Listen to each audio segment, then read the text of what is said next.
రాసారా నా అసలు పోగేశా నీ గుండెకు అచ్చేసా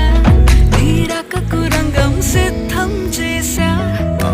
ఎందుకు పుట్టిందో పుట్టింది ఏమో నువ్వంటే ముచ్చట పుట్టింది పుడతాని నీ పిచ్చి పట్టింది